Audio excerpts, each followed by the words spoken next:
Buenas noches, chicos. ¿Qué tal? ¿Cómo está?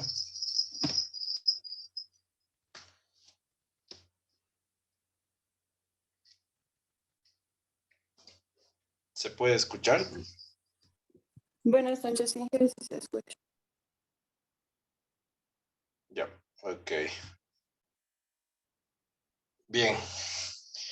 Eh, bueno, esperaremos unos minutitos más y ya podemos arrancar, yo creo.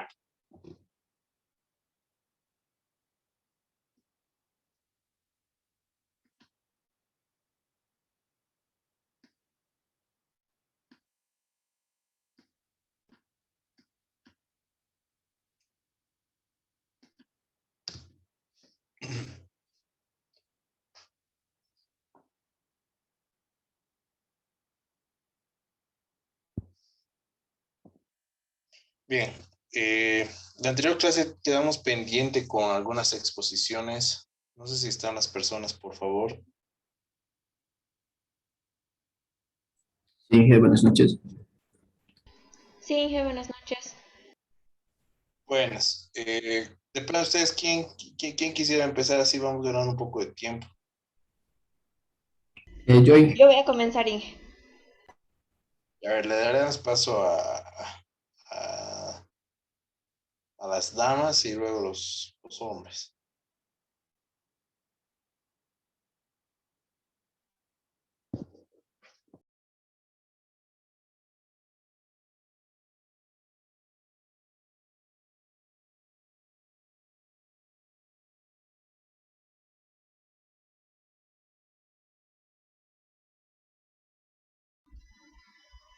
Bien, buenas noches, ingeniero y compañeros.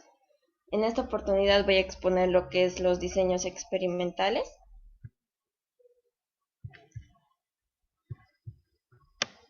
Un momentito, por favor, tengo un problema. ¿Qué ha pasado?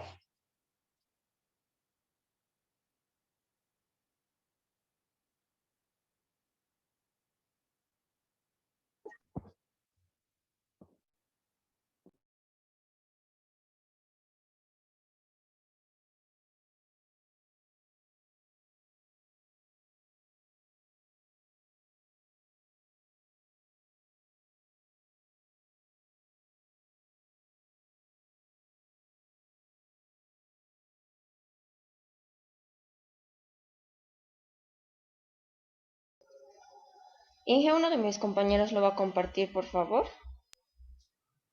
Claro, no hay lío. Si gustas hasta que tal vez te organices, puede empezar tu compañero primero. Sí, Lice, no hay problema, que empiece él. Bien.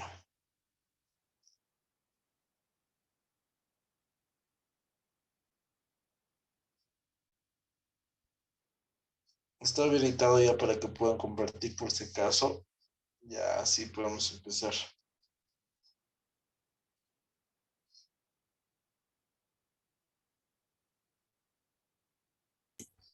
entonces comparto pantalla, ¿no?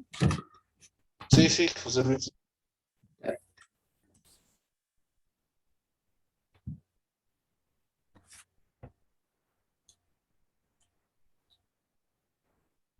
Bueno, buenas,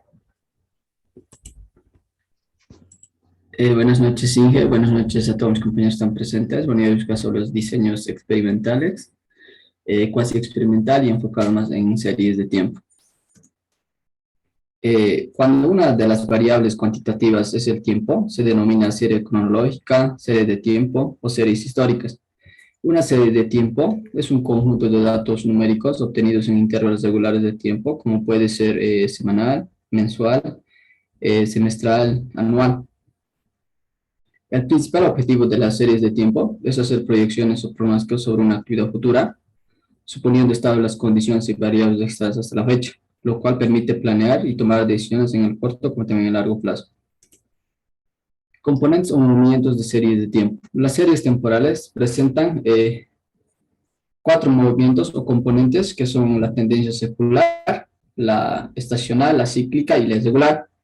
La tendencia secular es una línea de tendencia que puede tomar diferentes formas como recta. La estacional son variaciones que pueden darse en meses o trimestres, como dice su nombre.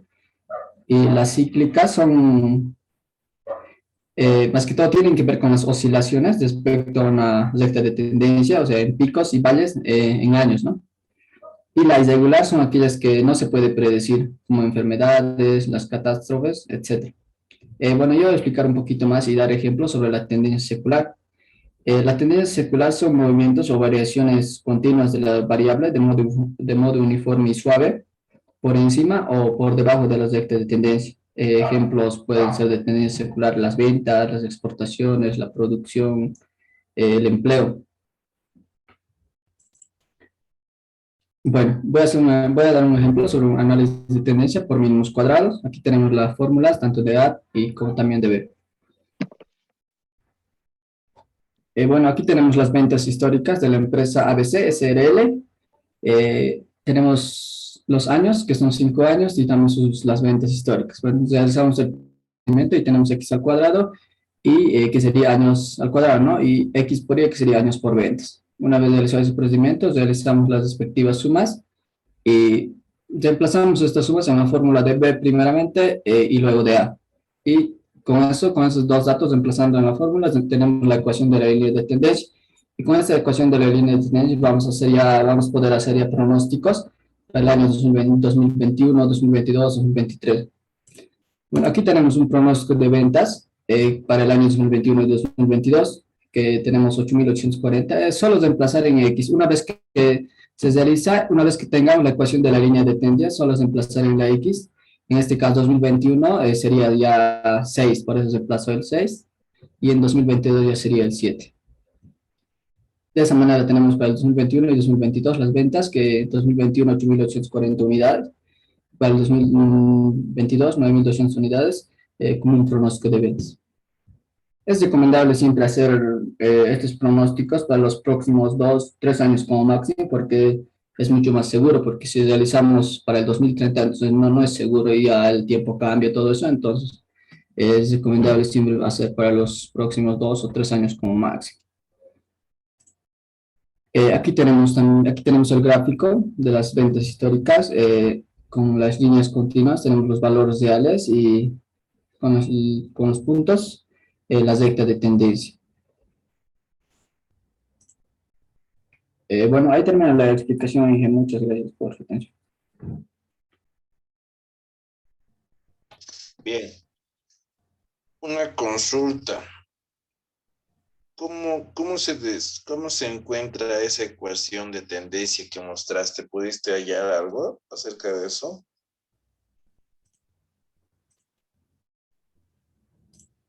¿Esto, Inge? La ecuación, la que tiene 6.000, es exactamente. El, Sí.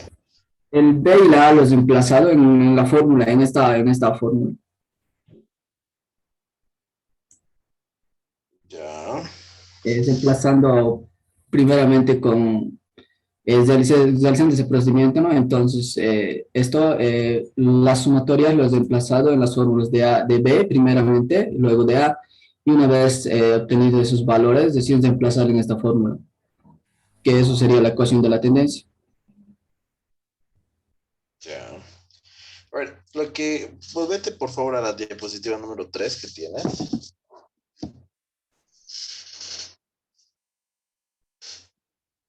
Bien, ahí. A ver, eso es un poquito importante tal vez recalcar o explicar, ¿no? Dentro de lo que son esos puntos que nosotros estamos viendo en pantalla, son bastante importantes, ¿no? Sobre todo el tema de entender cuáles son y cuál es el formato en el cual se pueden presentar los datos. Uno de los puntos que es presencialmente ya un poco más utilizado es justamente el último que hablábamos acerca del irregular. ¿Por qué el irregular no se puede pronosticar muy bien?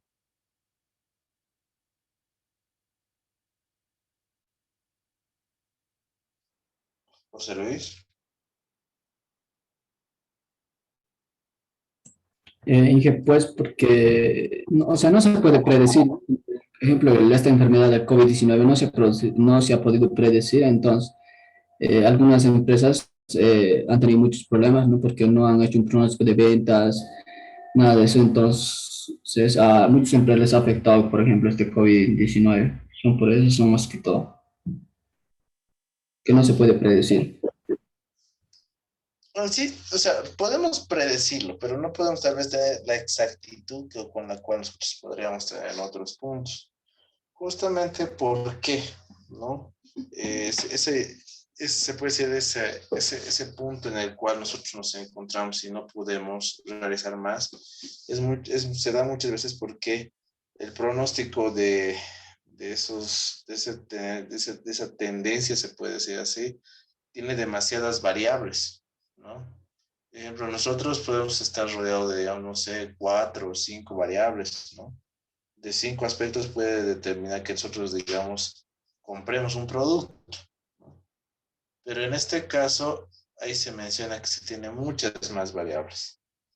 Y al tener muchas más variables es complicado, ¿no?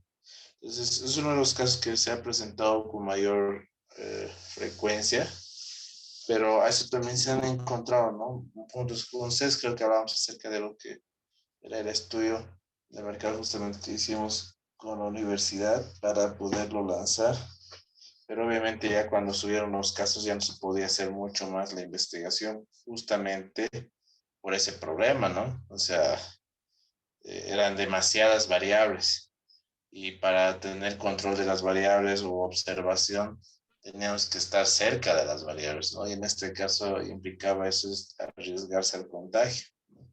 Entonces es uno de los puntos que tal vez es bueno mencionar. ¿La estacionaria y la cíclica las ves bien? ¿O cuál de las dos verías o aconsejarías más?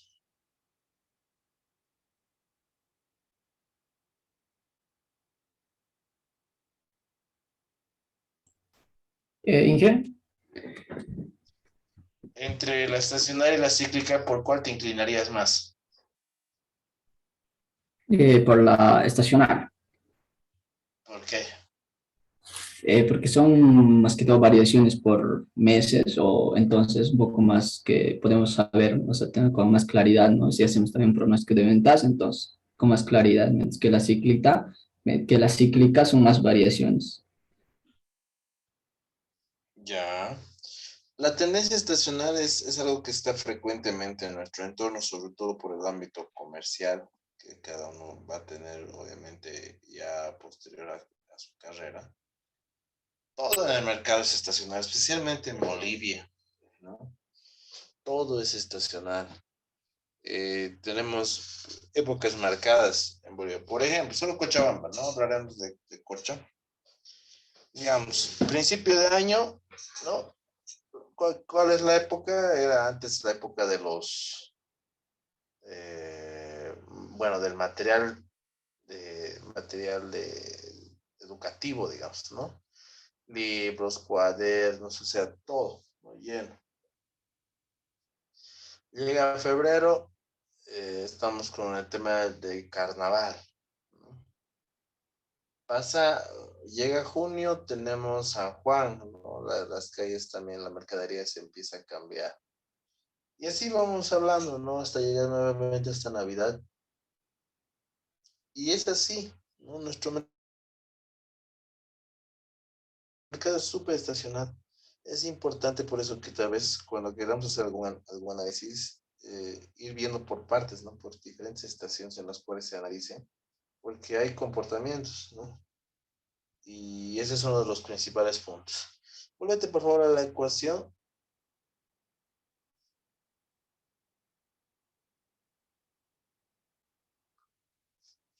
Eso. Esa ecuación, chicos, que está ahí, es una ecuación de tendencia, ¿ya? Esa ecuación lo que hace es más o menos, a través de todos los datos que le hemos ido metiendo, ¿no? Trata de encontrarse, puede que tengamos datos dispersos, ¿no? A ver, más o menos podríamos hacer lo siguiente. por ejemplo, pues estoy tomando sobre tu gráfico. Podemos tener lo siguiente, más o menos, ¿no? Puede que mis datos estén dispersados por acá, por acá, por acá, por acá, y por acá, por acá, por acá, por todo lado, ¿no? Digamos que esos son datos. Y lo que nosotros vamos a hacer a esto, esa fórmula lo que va a hacer es crear una recta, ¿no? En relación a los valores que estén más cercanos. Entonces, va a tomar como referencia, digamos, estos de acá que están acá. Entonces, en función a eso va a crear una condición, ¿no? Eso se conoce como la línea de tendencia. Esa ecuación se formula y se crea a través de, bueno, de los cálculos que veíamos y se saca eso. ¿Cuál es la finalidad? A veces la tendencia no siempre es lineal. Ya, a veces la tendencia muchas veces es en este sentido, ¿no? Vamos a hacer. A veces esto es así. A ver, dame un momento. A veces los movimientos son así, ¿no? Porque a veces se ajusta según también a la cantidad de valores que se puedan tener, ¿no? Ahora, hay algo acá que es importante mencionar que se conoce como R cuadrado, ¿no? No sé si has encontrado algo de eso, José Luis. No, no hay. Ya. Ese R cuadrado permite explicar justamente esta recta que nosotros tenemos acá. Permite explicar esa recta y más o menos esto se va midiendo desde 0 hasta lo que es 1, ¿no? Entonces, digamos, si R cuadrado es igual a 1, significa que se está acertando en la tendencia casi al 100%, ¿no? Entonces, cuando este lleva otro comportamiento, digamos, como digamos de un 0,3, ¿no? Entonces eso significaría que no se está adecuando mucho, ¿no? A los datos y que hay mucha dispersión. Entonces, no es un cálculo exacto, ¿no? Ahora, para esto me imagino lo han visto en estadística, chicos, ¿alguien? Bueno, deberían haberlo visto, no sé si tal vez por favor me pueden aclarar.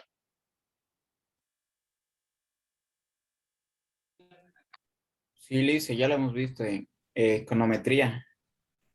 Ah, ya lleva econometría, perfecto. Sí, justamente los modelitos de econometría son estos modelos que son pronósticos cuantitativos, ¿no? Más bien que me han dicho para que sí también no lo toquemos, ¿no? Entonces, ¿para qué vamos a perder un poco de tiempo? ¿Con quién vieron? ¿Vieron eso con Rolly o con qué docente? Henry Reinaga Ruckner, Liz. Ah, con el Henry. Sí, Sí. sí, no, está bien. Entonces, esta parte de pronósticos no es difícil, chicos, la verdad. Y bueno, no sé, tal vez hacer el cálculo manual no, tal vez a alguien le pueden exigir, ¿no? Pero la verdad es que hay herramientas y hay software que nos permite hacer todo esto. Entonces, no necesariamente deberíamos hacer. Uno de los pronósticos más utilizados es este justamente el que vemos, ¿no? Ahorita estamos hablando de que este es lineal, pero obviamente tenemos modelos, otros más. Los modelos econométricos son bastante acertados. Entonces vamos haciendo diferentes simulaciones, ¿no? Bien. Bien, gracias, José Luis. Está bien. Ahora sí, vámonos con Alejandra. Michelle, Liz. Perdón, Michelle.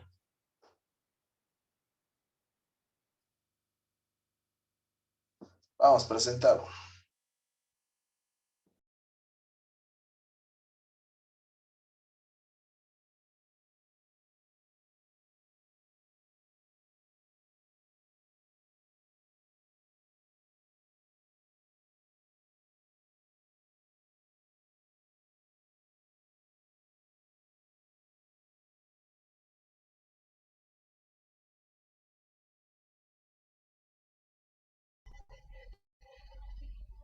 Ya, nuevamente empiezo. Buenas noches, Lice y compañeros. Yo voy a exponer acerca de lo que es los diseños experimentales y lo que es el experimental verdadero. Siguiente diapositiva, por favor.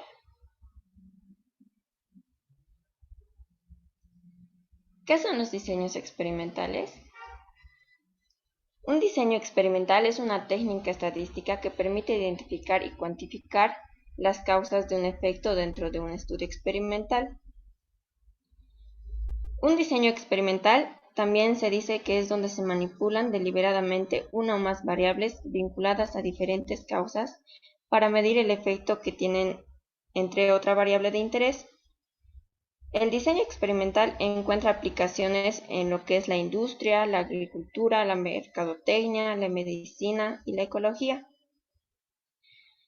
Los diseños de investigación experimental se clasifican en tres grupos. El primer grupo de lo que es diseños preexperimentales, experimentales verdaderos y cuasi experimentales. En esta oportunidad vamos a hacer énfasis en lo que es diseño experimental verdadero. Siguiente diapositiva, por favor.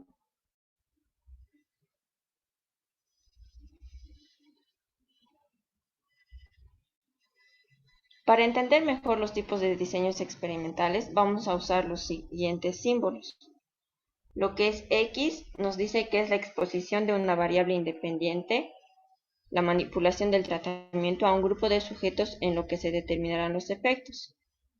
La O significa que es observación o medición de la variable dependiente, el resultado en los sujetos de prueba. La A significa que es la asignación aleatoria de los sujetos a diversos grupos de tratamiento. GE hace referencia al grupo experimental de los sujetos de prueba. GC hace referencia al grupo de control de los sujetos de prueba. Y el paso del tiempo se representa por una línea, normalmente con un movimiento de izquierda a derecha. Siguiente diapositiva, por favor. Diseño experimental verdadero. El diseño experimental verdadero nos dice que es una manera de que se puede comparar el efecto de ambos grupos. La distribución de los grupos de control se va a realizar de manera aleatoria, donde, por ejemplo, en las pruebas para el desarrollo de las vacunas, a algunos voluntarios se les va a administrar el proyecto de una vacuna, mientras que a otros se les da solamente una sustancia sin ningún efecto particular. Para esto se necesita dos grupos, lo que es así en uno de ellos se va a manipular la variable independiente y en el otro no. La característica distintiva de los diseños experimentales verdaderos se basa en la comparación con los diseños preexperimentales, que es la aleatorización. Hay tres formas de diseños de experimentos verdaderos. Adelantar. Lo que es uno es la prueba previa. Te ha saltado, Bernardo. Sigue en la otra. Lo que es la prueba previa y posterior con el grupo de control, o como se conoce el pretest o posttest del grupo de control. Como segundo diseño es solo la prueba posterior del grupo de control o solo posttest con el grupo de control. Y como punto 3 es 4 grupos de Solomon. El común denominador entre los tres diseños garantizan la equivalencia entre los grupos experimental y el control mediante la asignación aleatoria. Siguiente diapositiva. Solo posttest con un grupo de control. Este diseño experimental es idéntico al diseño de pretest y posttest. Se basa en el supuesto de que gracias al proceso de selección aleatoria de los grupos se hace innecesario recurrir al pretest.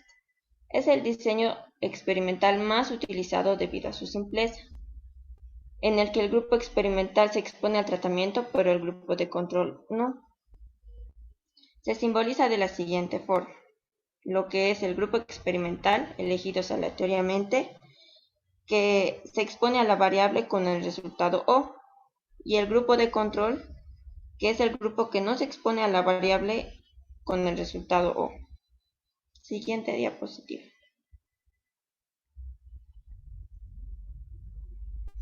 Como ejemplo del diseño experimental solo con post-its con un grupo de control, vamos a mencionar dos ejemplos. Uno, que como dice la diapositiva, es el diseño de solo post-its con grupo de control. Se va a implementar en la siguiente manera para medir la eficacia de un comercial de prueba para una tienda departamental. Se va a seleccionar al azar una muestra de encuestados y la muestra se va a dividir al azar de manera que la mitad de los sujetos conformen el grupo experimental y la otra mitad el grupo de control. Solo los encuestados del grupo experimental se van a exponer al programa de televisión que contiene el comercial de prueba.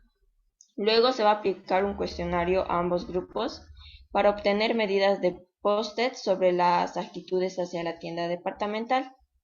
Se usaría la diferencia en las actitudes del grupo experimental y el grupo de control como medida de la eficacia del comercial de prueba. Otro ejemplo que ponemos es en el área de medicina, con la prueba de medicamentos antirretrovirales o terapia antirretroviral, que se realizan para los pacientes con VIH positivo, donde un grupo va a recibir el tratamiento o medicamento y los resultados se van a reunir al final, mientras que el otro grupo, que sería el de control, no va a recibir nada durante el mismo periodo de tiempo y van a ser sometidos a las mismas pruebas o condiciones. Dicho diseño tiene varias ventajas y desventajas. Las ventajas que yo distinguí es que es el método más simple y que sirve para probar la eficacia de una intervención. En el caso del ejemplo que les di anteriormente, sería la eficacia del medicamento o tratamiento específico.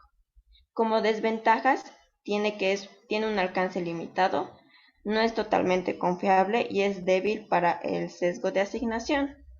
Estas dos últimas desventajas se refieren a porque no se verifica individuo por individuo las características específicas de cada uno.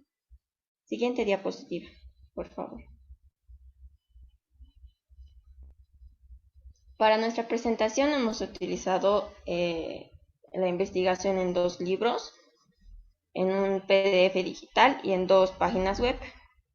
Eso sería todo, Alicia. Muchas gracias.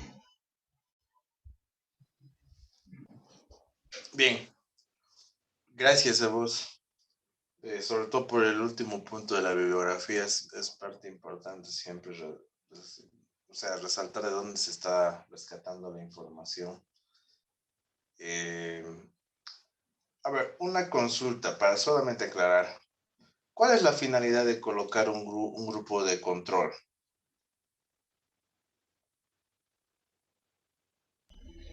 Pienso yo que es para saber la diferencia o las diferentes aptitudes que pueden tener en de diferentes grupos, Liz. Ya, También se pero ha podido observar esto en la película que usted nos mandó a ver, lo que es el experimento. Igual se les ha dividido en dos grupos, pero ambos tenían diferentes aptitudes, llegando al final a un mismo resultado específico. justamente ese es el punto, ahí es donde quería ingresar. Pero hay una característica, ¿qué tiene el grupo de control? Porque o sea, tenemos un grupo dividido entre dos, ¿no? Hay un grupo de control y el otro grupo que está sometido. ¿Cuál es la diferencia principal que estos tienen, que has podido encontrar?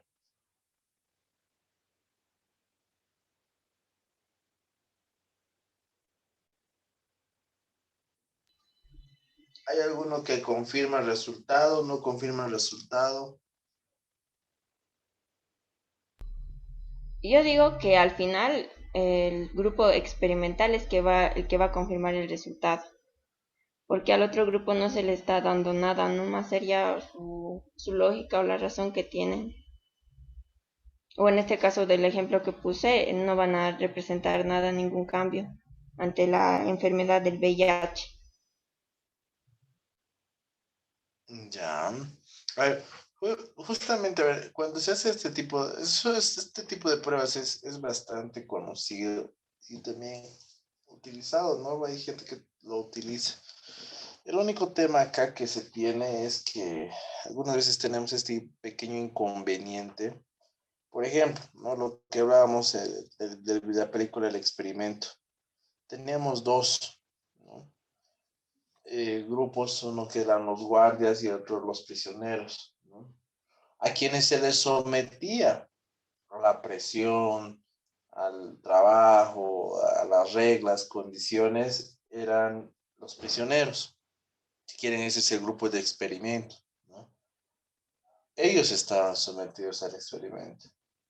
Y los guardias eran el grupo de control, ¿no? Ese grupo que más o menos ellos tenían que ayudar a controlar, a verificar que se sigan las instrucciones, mantener el orden y todo, ¿no? Entonces tenemos dos que han salido de una misma muestra, al igual, ¿no?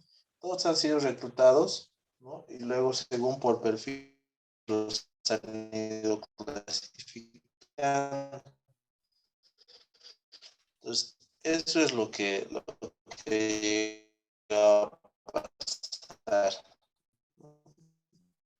Y eso es algo que tenemos que siempre aclarar.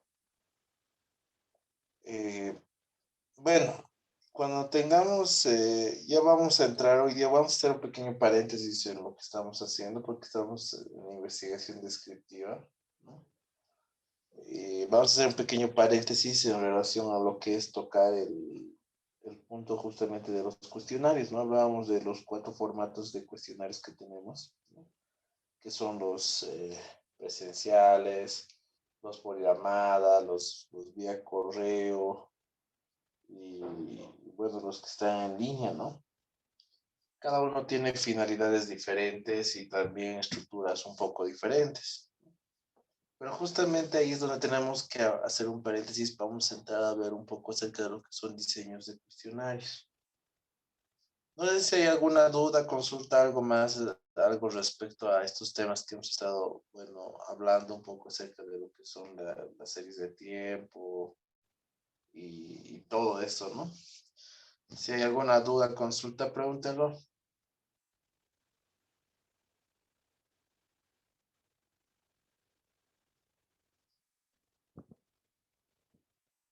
Bien, a ver, se nos va a cortar ya en breve. Ya, voy a mandar la reconexión mejor, por favor, chicos, y así, bueno, avanzamos sobre la siguiente conexión para que no se nos corte.